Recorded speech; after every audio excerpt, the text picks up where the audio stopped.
Hello, everyone, and welcome to another episode of Let's Talk Bees. I'm sorry I'm 7 minutes late, but I have been having technical difficulty yet again.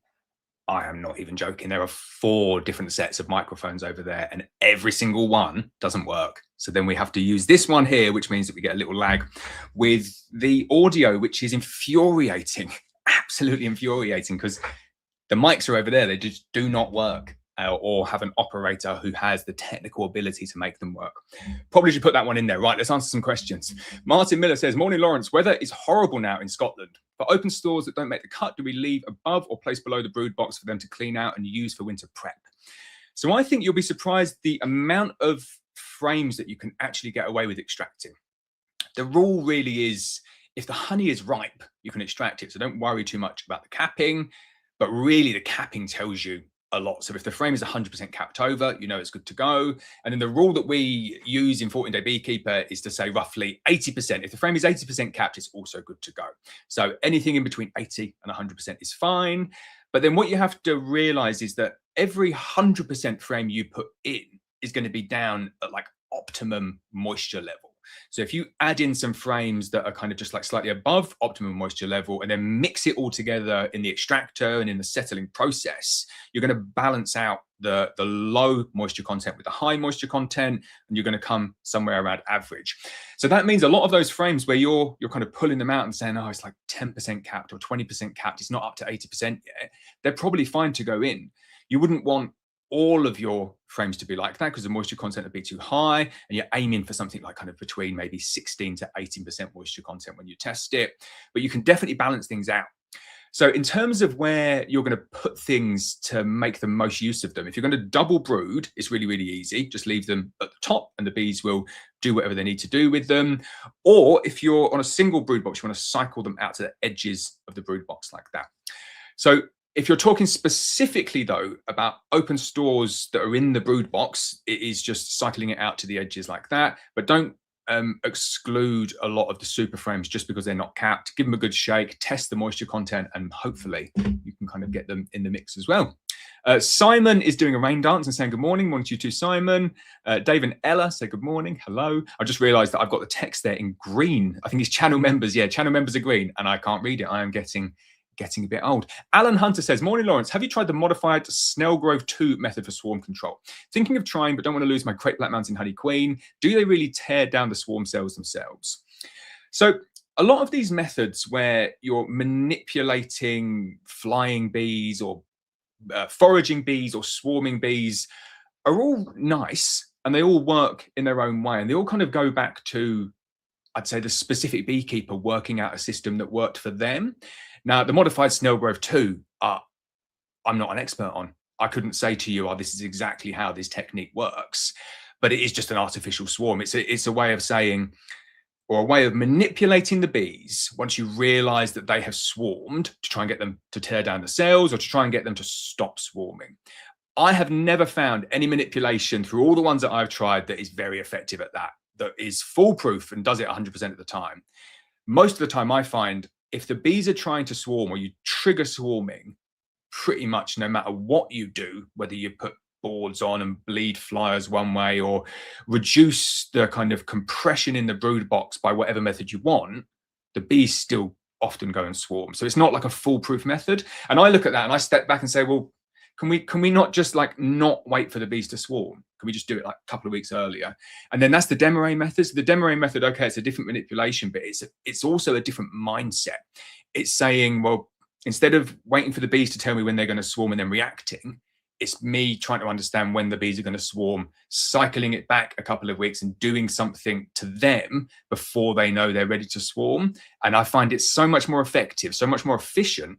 And it means that it's a lot more predictable as well, because you're not waiting for a colony to react. You're going out to an apiary and saying, right, there's 12 colonies here. Most of them are ready for it. I'm just going to Demarest all of them. And then I get my control back in that way. So I know that's a cop out. I've not done that. I can probably look at it and do a video on it if you want a detailed explanation. But I would say I'm not a fan of artificial swarms because it means splitting into 2. It means waiting for the bees to tell you when they're going to swarm. And it often doesn't yield the results that you want. Nearly forgot the third one there. Right, John and Morgie and Simon and lots of people saying good morning. So hello to everyone there. Rescued Hive says, morning, Lawrence. I hope you're well. If overwintering in a polynuke, what do you do about ventilation? Is condensation likely to be an issue? I love this question and it's so relevant. I'm literally going up to the forest after this to film a video on condensation. So I have a number of these. I have loads of polyhives. I love polyhives. Insulation is important. Ventilation is equally important. What's more important than ventilation, though, is the quality, the density, and the location and the insulative value of your insulation and where you put it within the hive. I've got my messages coming through. I forgot to turn those off. But this is what I'm going up there to do. So I've got these wooden Langstroth boxes, just standard 5-frame medium Langstroth wooden boxes. And I had them stacked up, just ready for processing, ready for doing some nukes in, and a swarm's gone in. Huge swarm has gone inside. Now, it's attached itself to the top. There's this mesh at the top. And I looked in, I was like, oh, it's really annoying. A big swarm that's gone and landed in those boxes. I was going to use them. Hey ho, we'll leave them there. We'll deal with it. So I was going back up there yesterday to deal with it. And I took the roof off. What I'd done is there's a big mesh on the top. And then there's a metal roof that was on top of that. Terrible insulation. So I just put that on because it's under another cover. So it's really, really well protected. And I thought I'd deal with that later. I just pop this metal roof on. So I went out there yesterday to deal with it, took the metal roof off, and it was dripping, like dripping with condensation. Never seen anything like it. Like just taking it off and puddles of water everywhere. And that is what happens in a beehive. Like a beehive creates huge amounts of moisture, creates huge amounts of heat, which means that the air can hold the moisture. So the humidity in a beehive is very, very high. There's lots of moisture there that if you set it up incorrectly, if you set up your insulation in the wrong place, like I did with that nuke there, which is, I've not done that deliberately, but I've basically set up very insulated walls in wood in comparison to a very non-insulated roof in metal. And okay, wood's not technically like an insulative material, but it's still way more insulative than metal. So I'd set it up in this wrong configuration, almost like the opposite configuration. Now, if you think about that from the moisture's point of view within the beehive, you've got this big swarm that's landed in this vertical box, this wooden box, and it's creating all of this moisture. The moisture is there. It needs to get out somewhere, or it's going to go and condense on the least insulated area. And for me, that was on the roof, directly above the cluster. So when I pulled off the roof, all of this moisture just flies down onto the bees.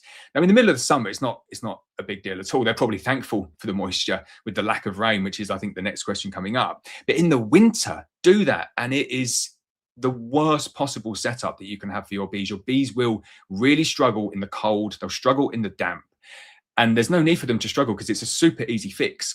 So if you're going in a polynuke, I would say everything's fine. Leave the installation to do its work. You don't need to do any sort of modification. There'll be an open mesh on the bottom.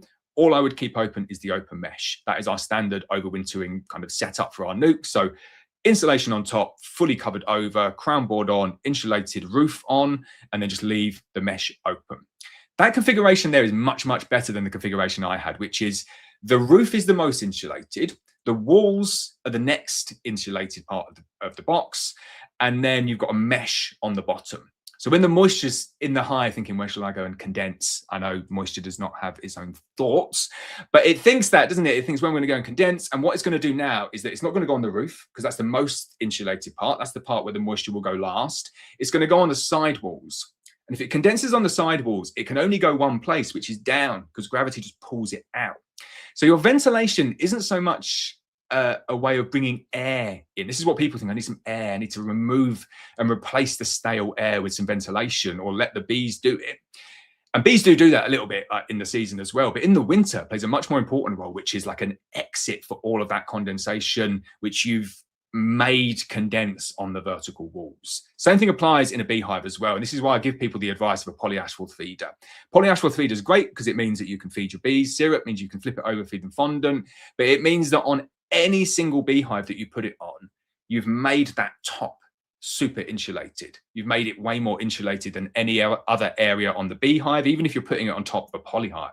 It's big, thick insulation, which means that the condensation can only track down the side walls. And as long as you've got mesh underneath, it means it can go somewhere else.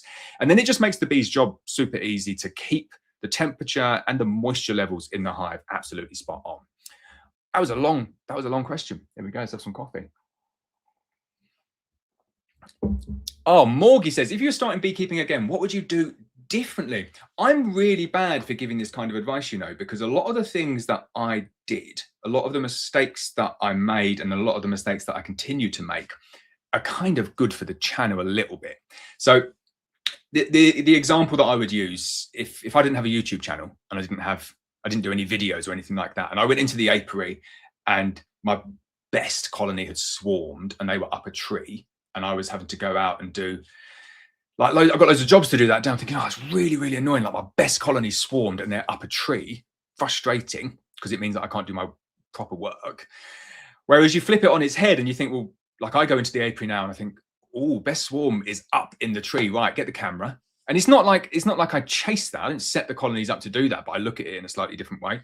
So my mistakes and my errors were good for me and were good for my channel. Another perfect example of that is like buying all of the different beehives. Like I've got every single beehive. I've got Maysmore, I've got Paynes, I've got Lyson, I've got Bellow, I've got Thorns, I've got National Bee Supplies, I've got a BS Honeybees hive. Like I actually have a BS Honeybees hive. So I've got the experience of all of those things. And for me, that was good because it gave people kind of access to the videos and you've got good back catalogue. And then for you, for the beginner, I would say that's the worst thing that you could possibly do. Like just pick a good one, stick to it, standardize, because I curse myself on a daily basis when the boxes don't fit and I've got top bee space like going against bottom bee space and the ridges don't fit. And then, oh, okay, I've got a roof, but oh, the roof doesn't actually go on that box. So let's just strap it on. That lack of compatibility and standardization is very, very frustrating. So if I was giving advice to anybody else starting beekeeping again, that would be a top tip, which is just pick a format. And that doesn't mean pick an expensive format. That means pick like a standard format. Pick a format where like multiple different suppliers supply that same thing. So I would always kind of base it on like a wooden national if you're in the UK, and you can buy like seconds grade cedar and build a lot of the stuff you want from seconds grade cedar, as in like buy it seconds grade and then assemble it yourself. And then you can add like your own floors in. And then all of the Abello 11 frame kit is compatible with it as well. And there's various other poly hives, I think now, that's still compatible with the national kit. That would be good advice, I think, just to not get caught out on all of the little gizmos and gadgets and different styles of hive, but just go straight in. But then the number one, and I'll talk confidently about this now. I used to really shy away from this and just think, oh, I don't want to roll people up or cause arguments. But it's the type of bee, and that's not to say that the type of bee that I've chosen is the type of bee for everyone. Most certainly not. But for me, like looking back through the videos, and been doing loads of this recently, like looking back like 4 years ago, and then kind of like last year, and then this year's videos, and like the thing that I notice is, wow. Look how calm the bees are. And that's not a plug for our nukes. Like the nukes sell very, very well without the marketing. But it's my observation of it, which is they're very calm bees now. Like I was doing a short video the other day and I got up to a nuke and it's a full-size colony. There's only like 10 frames of bees, but a big, strong colony and pulling frames out and doing stuff. Like no veil on, which of course everyone should wear their veil. That's a good bit of advice as well. But they were so calm. And then I look back to the video 6 years ago and I think I was getting hundreds of stings through the bee suit. Like not even just not having a bee suit on and getting hundreds of stings. I was getting stung through the bee suit. Just imagine trying to do those inspections with my old bees. And it was as simple as this. I was given bad advice. I was given the advice, which is you have to have the local bees. That's the only option. Everything else is not good. Don't even consider those options. And like it nearly killed me twice. And I had to move to something that was a little bit more gentle. And now that I can see that, now I can see the benefit of that for other people, and people coming to me and saying, I had horrible bees for years and I didn't think like there was any way out and I just wanted to give up. And then I put your queens in and they're just like super, super chilled out and nice. And I enjoy beekeeping again. So not necessarily a mistake, but some feedback, which is just don't settle for your first set of bees. If the bees that you've got aren't kind of up to scratch, then maybe look to try and improve them a bit. I think a lot of people here talking about the rain. We are due some rain tonight/tomorrow. And it said that last weekend and it didn't come. So I'm gonna wait until I'm out there, just like, oh, standing in the rain. We really do need it. I've had to go and put another IBC of water up there because a lot of the plants are dying at the forest. Right, jumping through. Sorry if I've missed anyone there. There was a few random comments. Right, so Melanie says, morning, going to use apivar strips this year as a change from Apigard. Is it worth giving them a blast of oxalic acid first to knock off the ferretic mites before apivar, or isn't it worth it? So I don't think it's worth it. The system that we use is kind of a two-pronged approach. Always recommend that with Varroa. Whatever management system you're using, try and have two like opposing different treatments or methods for reducing or killing the mites. So what we use is apivar. Really good time of the year to use it is kind of like now, next few weeks, 2 or 3 weeks. Don't wait until back end of August, early September. We're going in this year 1st of August. So taking off all the honey, putting the feeders on, putting a little bit of feed in just in case the bees need it, and then putting the apivar strips in. Leave it for 8 weeks and don't worry about doing any oxalic acid sublimation at the moment. Just let the apivar work. And then we will time, and we'll give people advice on this, time a natural brood break. So we're going to try and use our 3-week cold trigger. It's going to be around the winter solstice. Keep getting the name wrong. Around the winter solstice, the shortest day of the year. But we're going to try and like fine tune that a little bit. So we can go and do a single blast of any oxalic acid based treatment to knock off like up to 95% of those ferretic mites. But we have to be broodless in order to do that. Doing it now, you'd knock off a few ferretic mites, but if I'm going to have my one blast of oxalic, I want it to take down up to 95% of the mites in the colony, not just to take down the ferretic mites, which could be like as little as 20%. So no, it's not worth it now. It's definitely worth it later. Jean and Simon, hello to you both. Jean says, Lawrence, what is the best way to tell if a queen is mated or a virgin? A lot of people get this wrong. A lot of people think visually you can tell. You definitely can tell visually. But I think a lot of people misdiagnose mated queens for virgins, especially if you're getting it in a cage. A lot of people look at a queen in the cage, and I'll do it the same, say, it doesn't look very big, that queen in the cage. And they shrink themselves right down. So people say, oh, it's a virgin. When really you take that queen, introduce it into a colony, and tons of people here will have experience with this. You come back 2 or 3 weeks later, and she's like doubled in size. So whilst she was mated before, she didn't look mated because she's like confined to a cage. But then really the only true way to tell, and for me, it's not even a case of, is it a virgin or is it a mated queen? I see it as, have we had a successful mating? So I could have a mated queen that had failed. So I could have like a drone laying queen as a mated queen a lot of the time. She's just not been mated correctly. So I'm always assessing kind of, is she successfully mated? Is she good enough to send out to a customer? And the only real way to tell that is by the brood pattern. If she's got a nice capped brood pattern, like really consistent, no gaps, then she is absolutely fine. You do need to wait a little bit of time though to test that out fully. Alia Fraser says, hi Lawrence, made 2 splits yesterday, could not find the queen at all. Do I need to wait until Sunday to figure out which hive or split she is in? A lot of people do that. So that is effectively a walk away split, which is you just kind of go in and just split a hive into 2 like that. A lot of the time, if you've got 2 brood boxes, you just go like that. Put 1 brood box there, 1 brood box there. Don't worry about where the queen is, and then just leave them. You don't do anything. You just come back and the queen will be somewhere. And then the other one's got emergency cells and hopefully they raise themselves a new queen. But if you want to do that as a method of requeening, you can use the same kind of impulse, the emergency impulse, but just do the walkaway split. So just split them, wait 8 days, come back. Queen's going to be in one and the other one's going to have emergency cells that you take down, and then you can just go ahead and requeen. RJ Kellerman says, good morning from Heidelberg, South Africa. Sorry if I pronounced that wrong. How would I use the Demarest for apiary increase instead of huge honey yield? Good question that. I wouldn't use the Demarest for that method. And the reason that I wouldn't use the Demarest for that method is that there's much simpler methods and much easier methods. So the Demarest gives you bumper populations of bees, like huge honey colonies, but also huge like populations, the number of bees. So they are good for splits in that sense, but they kind of, they take a lot of resource, and there's still that risk that they're going to swarm. Whereas if you're just looking to build up big, strong colonies, you're much better off building the colonies up as aggressively as you can early on in the season. But once they reach that pivotal point where the brood nest stops expanding, even though you're pumping it full of feed, you're feeding the bees to get them going. That's the point that you need to split. And then maximum increase comes from maximizing the bees at that point into as many colonies as possible. So you could, let me use the example, take a colony for the beginning of the year. So you've got a colony that comes out of winter, 10 frame colony, and you say, right, I'm going to split that one up, going to get that one split. So what do I do? What I would recommend is double brooding it, getting some 1-to-1 sugar syrup into it and building it up. Obviously, once the weather allows and the forage allows and the bees that are there allows you to do this expansion, but build it up to the point where you're on double brood. You'll find that the bees will turn most of that into a brood nest early on in the year. They're not going to pack it full of honey. So you'll come back down and maybe you'll have 16 frames of brood, something like that, if you've got a nice prolific buckfast queen in there. Now, what you could do at that point is you could say, right, I'm going to do a demo at this point. I'm going to do something at this point and try and expand it and put the honey supers in. And all I would say is, well, just no, stop doing that, because all they're going to do there is just keep the same size brood nest and then just start storing honey. So you're not doing what you want, which is increasing the number of colonies.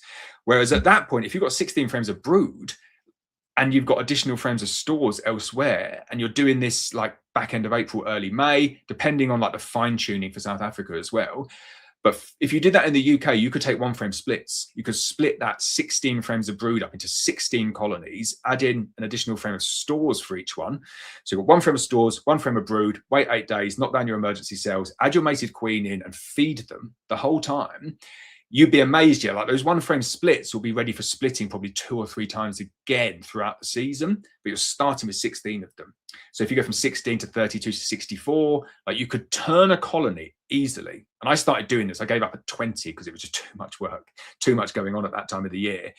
You could easily go from 1 double-sized colony like that to 64 colonies in a single season with unlimited mated queens, obviously going in, and unlimited food and unlimited frames. But it is doable. And yeah, I wouldn't recommend the demo for doing it. I would just do standard splits, get them to kind of that maximum quantity of brood, and then just go ahead and split. John says, morning, Lawrence. It's honey harvest day for me down here in Kent. It's been a bit light due to us not having any rain since the beginning of June. Yeah, it's not great. And I think what you'll find is that the bees will be going backwards where you are. And this is where the advice that I'm giving people at the moment, which is funny because some people are taking it completely the wrong way on social media. But the advice that I'm giving people at the moment is go and take your honey off. Like the season is pretty much over for most people. If you're in Scotland, probably got a few weeks left. If you're down south like John, probably a few weeks behind, and the bees have like actually absorbed and consumed some of that excess honey. But people are pointing the finger a bit and saying, it's terrible advice, just focusing on taking all the honey. And I say, whoa, that's not the advice here. The advice here isn't just come on, let's get all the honey and leave the bees to it. Let's cycle it back again. Why are we going in and taking the honey off now? We're taking the honey off now because we're trying to get ahead of Varroa. Like that's why we go in and treat early. Our focus is bees' health. We want the healthiest bees. We want our bees to come through winter well. We want our bees to be able to tackle and cope with the viral load from the Varroa mite. And we take the honey off in order to enable and facilitate that treatment. So our focus is on health, and we remove the honey to focus on health. And people say, focusing on the honey, and it's like, no, we're not, are we? We're focusing on the health, which for the people pointing the finger, I'd probably remind them maybe that's something that you should do with your bees as well. But there we go. Wow, triggered me big time there. No one even said anything. John Denham says, morning, Lawrence. The obsidian queen I bought a few weeks ago is doing great. Can't wait to see how she goes next year. That's really, really good to hear, John. I've got a few obsidian up there and I'm looking after for someone. And I've also got a few in my colonies as well.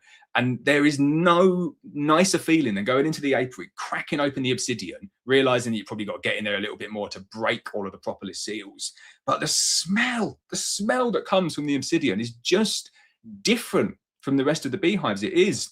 Might be the longer tongue accessing the different nectar, definitely going to be the excessive propolis that they put in there. But they're nice. They're chilled out bees. They're super fluffy and grey looking as well. So yeah, I'm a big fan of the obsidians, and we will be doing lots more of them next year. Well, here we go. Tom, yeah, it's green. Thomas says, hi, Lawrence. We're making late season nukes. When would you treat them? I'm taking my supers off today and we'll treat them in the first week of August. So again, this is good advice for people, and it's making sure that your nukes that you're making are well treated to reduce the viral load going into winter. Now, normally, with main colonies, your supers are the thing that's stopping you treating any earlier. There's no point kind of saying, okay, well, look, let's just not take any honey off ever. Let's just keep on treating the bees to make sure that they're healthy. There needs to be like a two-way relationship there. So that bringing the honey harvesting early to facilitate early treatment to keep the bees on to keep the bees healthy on big colonies is, I think, the right strategy. But when you're doing nukes, there's no honey on the nukes. Like, you're not going to harvest the honey; it's just brood frame. So you can treat very, very early.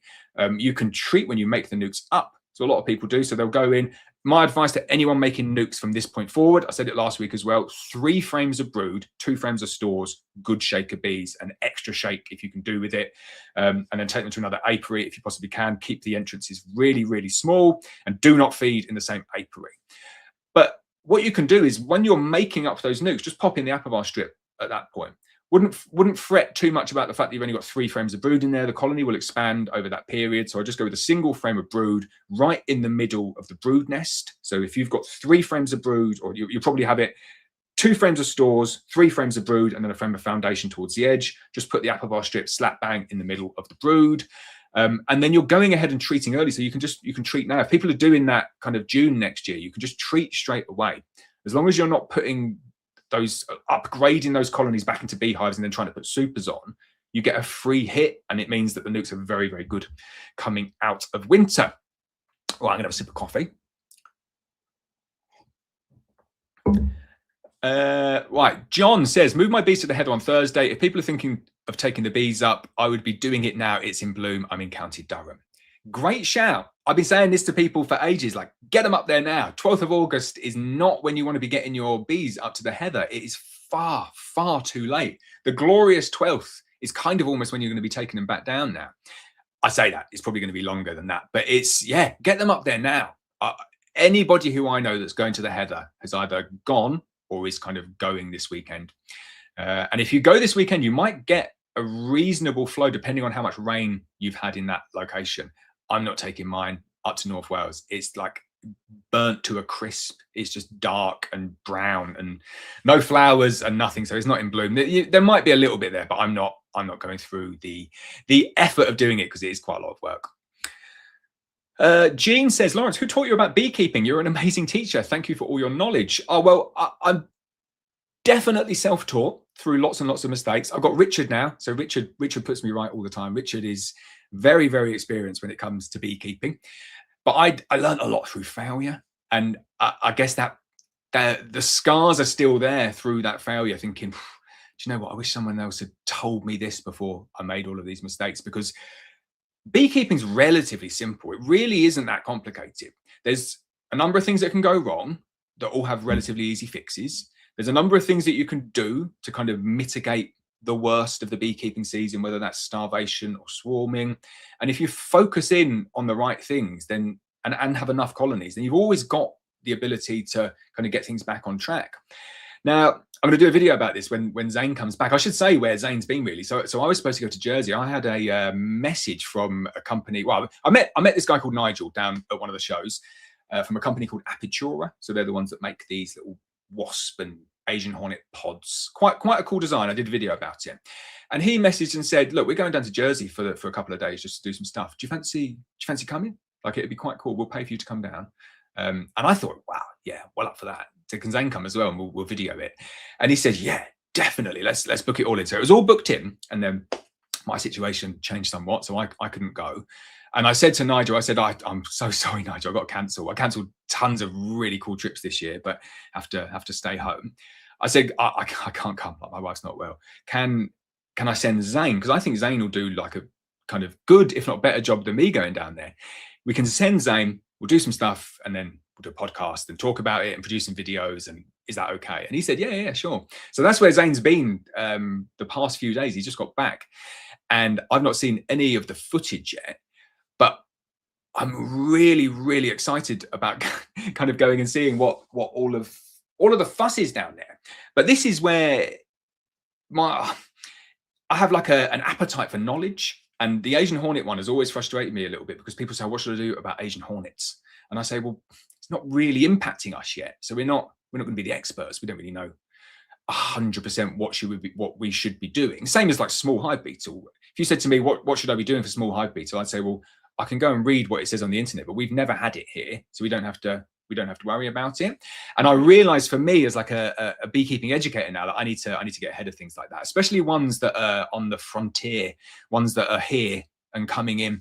So we sent Zane down to do the Asian hornet. Zane's going to come back and try and transfer across as much of that information as possible to illustrate what they're doing on Jersey, because they're managing it reasonably well. There's some people there who are years ahead of anyone in the UK, and we're going to try and tease that information out and get it out to the channel. I don't even know where I kind of got onto talking about that, Gene, but there we go. There's the next bit of teaching that's coming your way. Electrical courses, I love it. It says, morning Lawrence, I'm going to rear some queens next year using the Abello Mini Plus. I'll be using the awesome Black Mountain Honey BF Buck for Us 2025. I want to replace some current queens. Can you advise? Oh, I wasn't going to go into too much detail on that one there. I would say just follow one of the videos. The videos are going to be able to explain that much, much better than I can. I'll also be doing some videos next year on some smaller queen rearing methods. So I'll try and do them before people kind of actually have the chance to go and do them. I don't want everyone to fall into that trap that I fell in, which is you need all of these resources to make up hundreds of queen cells, because you quite clearly don't. And there's going to be better ways of doing it on a smaller scale. So that's all I would say is that, yeah, don't buy too much kit. You can do it with a very little amount of kit. The Abello Mini Plus are quite nice, though. I do like raising my queens in those ones. Rashid says, does anyone here know about an online beekeepers community? I love it. Brilliant. That's not even plugged. 14-Day Beekeeper is a great online course, and hiveq.com is where you need to go for your online community. Gillian McKay says, just built clearer boards. What's the best method timing to use them? I'm in Scotland too. I'm worried about uncapped supers as our season is only really took off 2 to 3 weeks ago. HiveQ has been amazing. I'm glad you are enjoying it, Gillian. So what clearer boards are you using? I would recommend like a rhombus style. Rhombus style, I think, are the easiest ones to use. That's like a big hole, and then the escapes kind of funnel down to these 2 small little rhombus entrances, just like normal entrances, and they work very, very well. They're very quickly. They do need a reasonable good flow. So I'm only thinking like if it's in Scotland and you put them on and the bees are just a bit like, not going out today. You want to put them on in a flow really, or when the bees are flying and they only want to be on for about 24 hours, make sure you put them the right way up. The way that is the right way up is to have the additional space in the, you kind of have like a multi-purpose crown board, but the space should be facing down. If the space is facing up, got it wrong.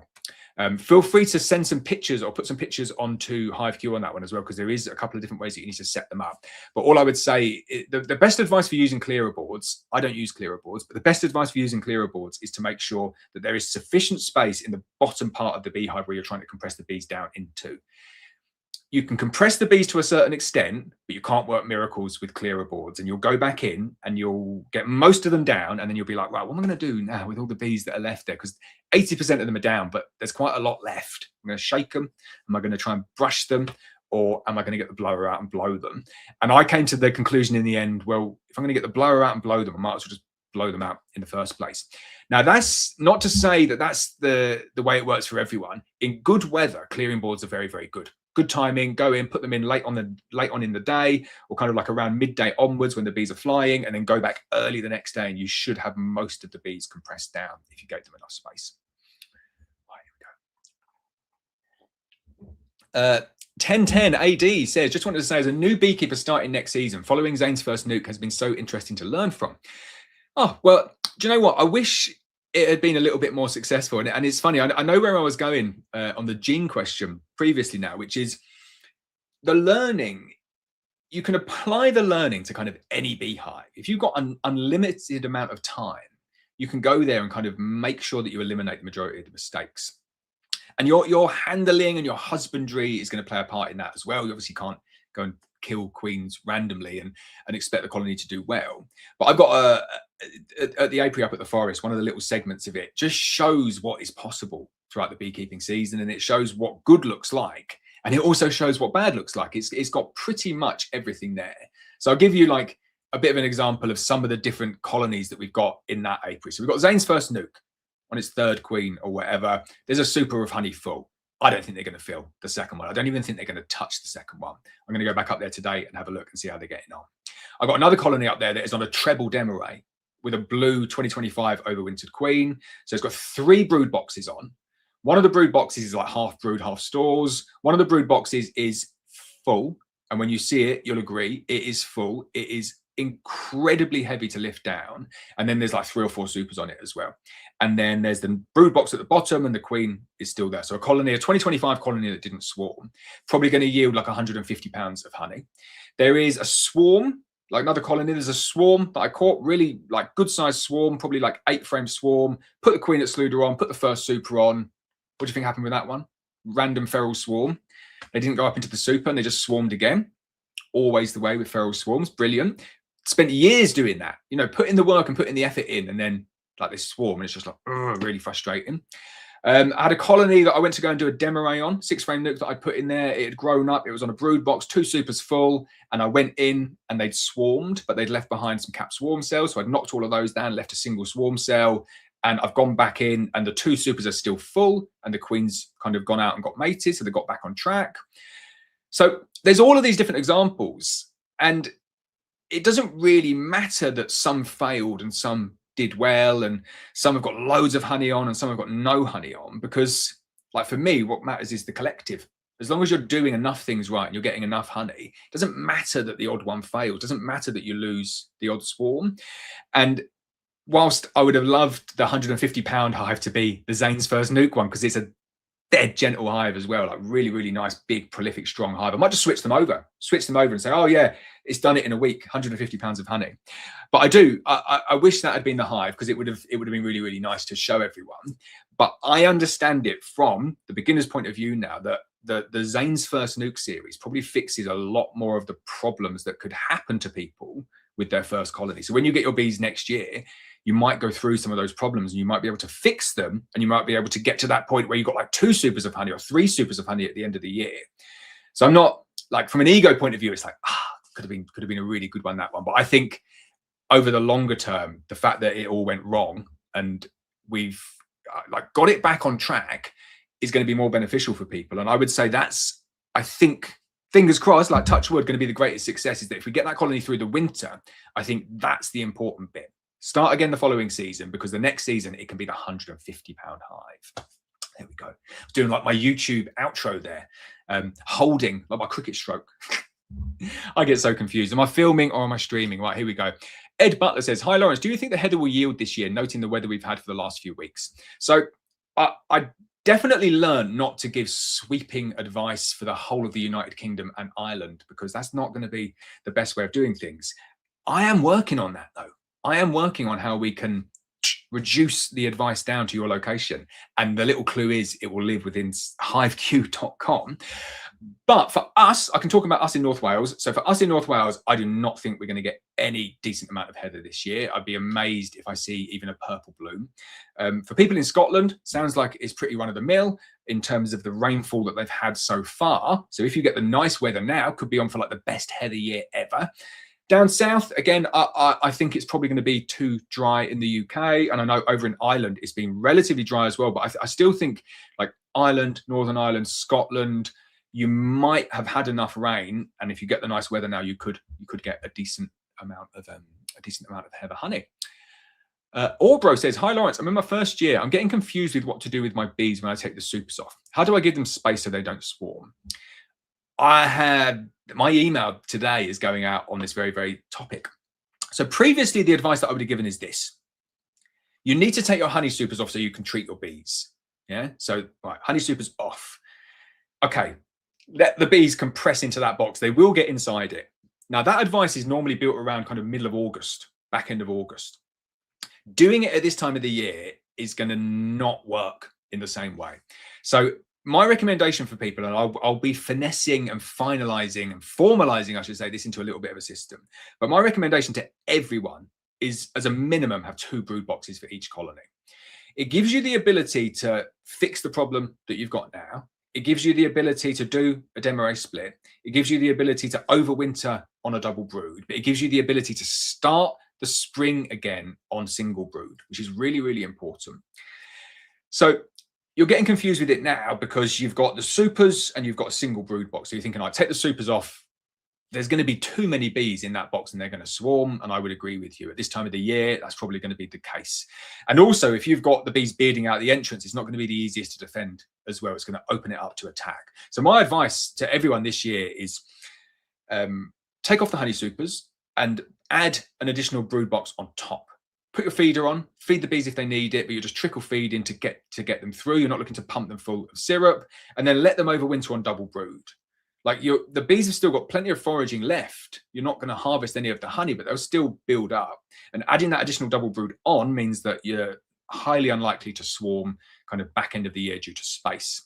Now, here's the nice thing with this though, yeah, you don't need to stick on double brood forever. So you're gonna have a single brood at the moment. You're gonna put another brood box on top like that, and then you're gonna go into winter like that, and all the bees will just migrate up to the top, and you'll just have all the bees at the top and an empty box come spring.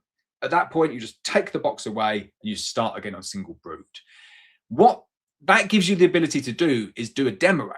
So you start the season on single brood, you add your first super on, you add your second super on, you're on a brood box and 2 supers, and you think, right, I'm gonna do a demo array. You take the bottom box, lift it up to the top, put a new box on the bottom. The reason that I've given you that configuration there is because that's the configuration that a lot of people will find themselves in now, which is a brood box, X amount of supers, let's say 6 supers, and then another brood box on the top, which is like a post demo array configuration. Now, a lot of people thinking, what am I doing here? What am I doing with the honey that's in the demo array, in that top brood box? Because if it's been tainted with apiary, you can't extract it. So you can either take that top box, put it to the bottom, and then try and force the bees to work it through. Or the much easier solution, if you're configuring down or compressing down to double brood, is do this. You've got a top brood box, you've got a bottom brood box, you've got all the supers in the middle, harvest all the supers, go off and take them away, and just do this. Brood box at the bottom, honey stores on the top. It's in a brood box configuration. That little system there is very repeatable throughout the year. It gives you double brood when you want to double brood. It gives your bees space to stop them swarming. It gives you the ability to do the demo array, which also stops swarming and increases your honey yield. It gives you so much flexibility, and it means that you never have to worry about artificial swarms. You never have to worry about splitting because it's always managed on a single floor. I love the demo array split. I'm going to be developing it into this kind of double brood demo array full season cycle, showing you how to do multiple demo arrays in the season, but only with the 2 boxes. That is the plan. I've not finalized it yet. I've got about 85% of it. But there we go. How do I give them space so they don't swarm? Add another brood box on, go into winter on double brood. Pointymen, sorry if I said it wrong, says, hi Lawrence, I have 3 of your Lutz Egart queens and I'm delighted with them. I want to expand numbers, so who makes best nukes and hives on the Langstruth platform? Thanks. First up, I'm glad that you're happy with the queens. They're very, very, very, very good. I'm really pleased with all of the queens we're being sent. And then expanding on the numbers. So the best nukes for Langstruth, we don't do a huge amount of Langstruth. I'm still running the Pains Langstruth ones, but there is a slight, there's just a slight sizing issue on them that we're working on that one. But no, I've not got a favorite. I have to say all of the Langstruth ones that I've got have been made up wooden ones. The beauty of Langstruth is that it's super simple. Like if you can cut yourself a finger joint or get someone else to do it for you, you can build a lot of these boxes. Even with like butt joints, you could do it. Don't take my recommendation and use butt joints. Get someone proper to do it. But Langstruth is so simple that you can build a lot of the stuff yourself, even with very, very limited skills. And the fact that it's top bee space makes it so much easier. So you're not got to worry about any like rebates or adding space onto anything. It's just sheet goes on top like that. Right, that's the crown board. It's a much nicer and easier system than the national. So yeah, I wouldn't give a recommendation for the best Langstruth nuke in the UK because I don't think I found that one yet. But yeah, make some of your own. Rescued Hive says, can you remove the internal feeder from the Pains Poly nuke? Really enjoy listening to this chat. I'm glad you're enjoying it. Yes, you can, and it's such a nice design feature. All of them should have removable feeders like that because it means you can add additional frames in if you want to kind of butcher it.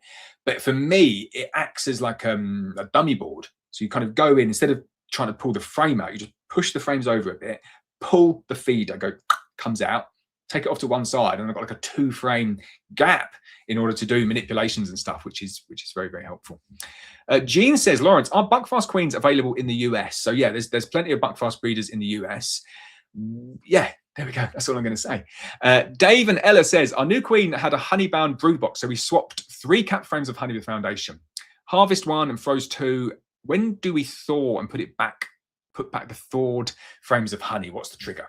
Right.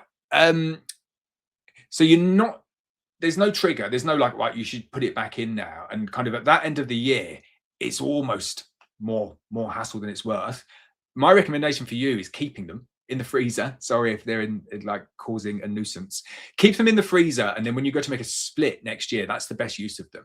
Because what you can do is you can just make a split next year. You can take out a good frame of brood, put it in your thawed frame of honey, put that in, good shake of bees, go ahead, like wait 8 days, take down the cells, add your mated queen in, and that's a really, really good use because it means that you can turn you can turn an 8-frame colony into 8 splits as opposed to turning an 8-frame colony into 4 splits. So I wouldn't be adding it back in for winter feed. It's not. Its use as winter feed is nowhere near as valuable to you as the ability to make those splits. Michael says 80 watching and only 12 likes. Come on, folks, hit the like button. Thank you very much, Michael. It is worth noting at this point, I am changing the way these streams are going on. I am, I'm afraid. So there is a change coming, and the change is probably coming next week. So I do the streams every single week in the season, and then outside of the season, I go down to once per month. That's not happening yet, so that'll probably be like 1st of September is the once per month. So we've got 5 weeks left. I'm looking at my calendar down here. 5 weeks left of kind of like the weekly streams, and then we go down to once per month. But what I am doing is I'm moving where these are hosted. Now, I know that's not going to be ideal for everyone, and it's a nuance of the Circle community, but I do need to do the live streams over in Circle going forward. So they will end up behind the Hive Q paywall. It's only £8.99 per month. However, what I will be doing is I will be filming the live streams over within Hive Q, and I'll release them on YouTube. So anybody who's watching this and they're like, that's annoying because I want to listen in, you can still listen in, it just won't be live. And then anybody on Circle or Hive Q, like that's where the questions will be. And the reason that I'm doing that is that I'm really struggling to keep up with the comments.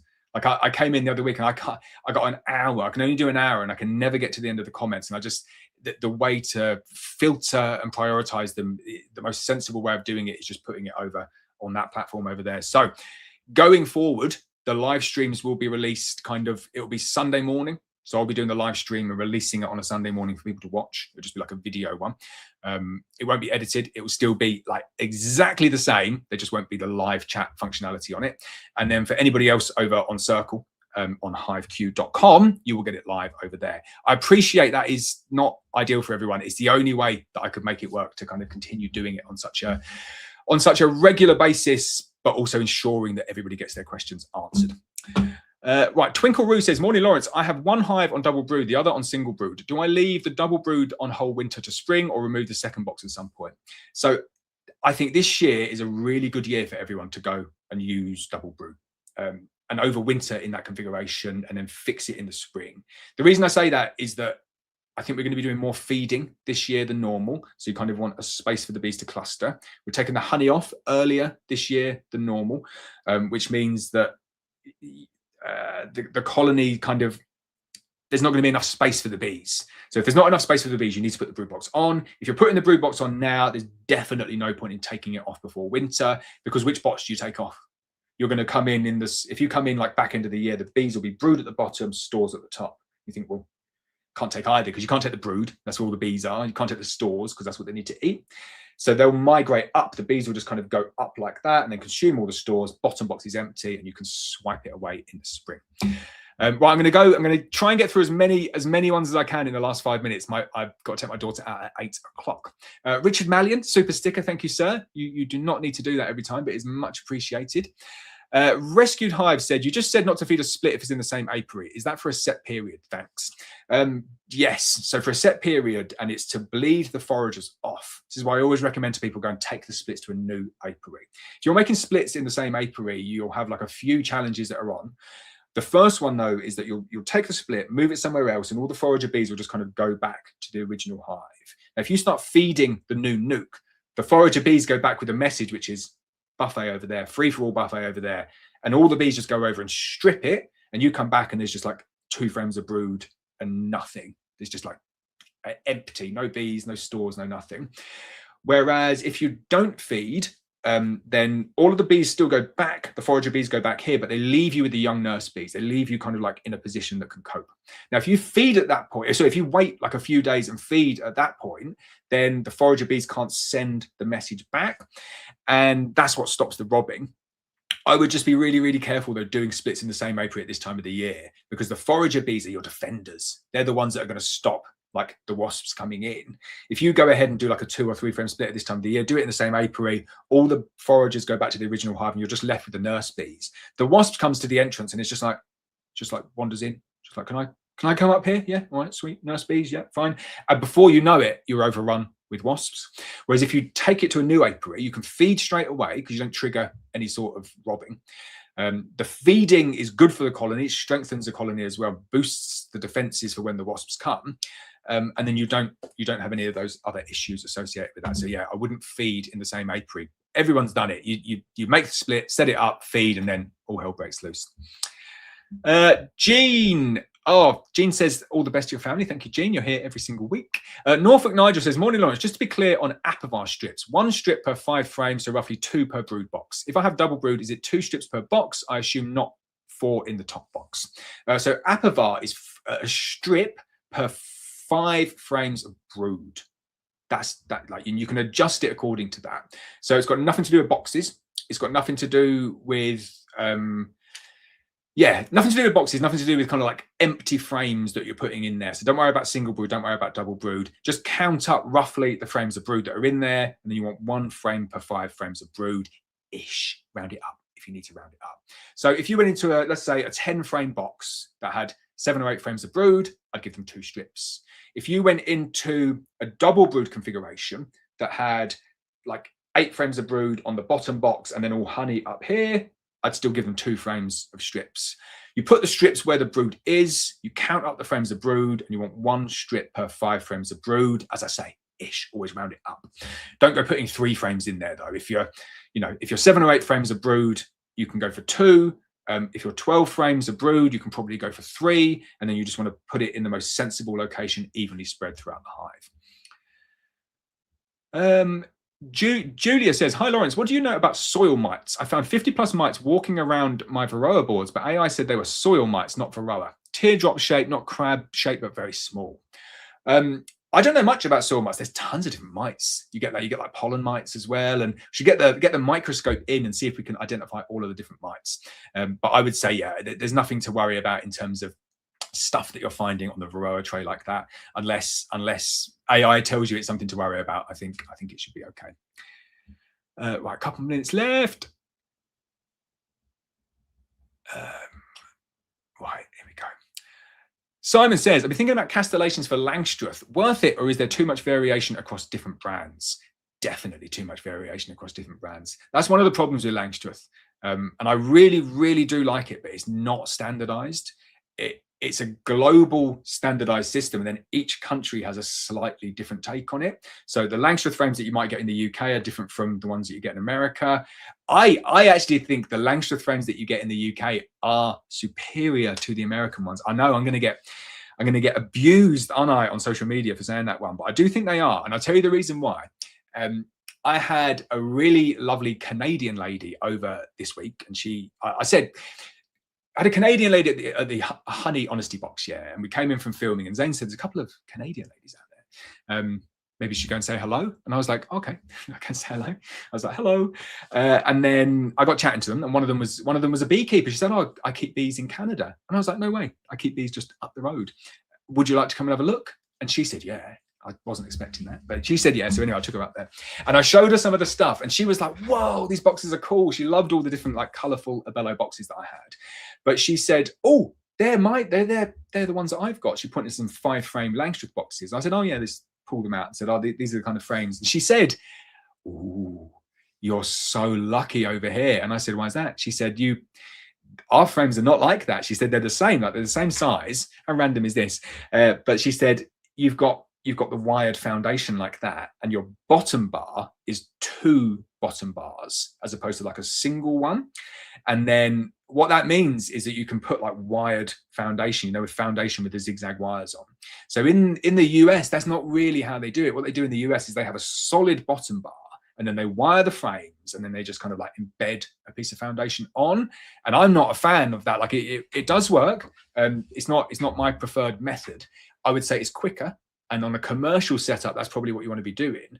But just from a personal pulling out frames, I much prefer the ones where I've got the wired foundation, but also the 2 bottom bars that kind of brace that foundation, because it means that when you pull the frame up like that, the foundation doesn't sag. And it does do that on the other Langstroth one. Like you can get a little bit of sag in it if not done correctly, probably the way that I'm putting it on. But I just find my frames are so much more solid and robust, kind of with the wide foundation in, but also with that mounting point at the bottom. So I go off on like massive tangent there. What was the question there? Should you make them? No, the top bars are different as well. And that's probably the biggest one. I think it's the thickness of the top bar isn't consistent, which for castellations needs to be absolutely spot on. Right, I'm really sorry, everyone. That is the end of the stream. I need to go and take my daughter out. So the next one will be released at 8 a.m. on Sunday morning. For anybody who wants to watch it over at HiveQ, if you go to hiveq.com and sign up, I will see you all there. We'll stick to the same time, 7 a.m. Saturday morning. Yeah, see you all then. I hope you all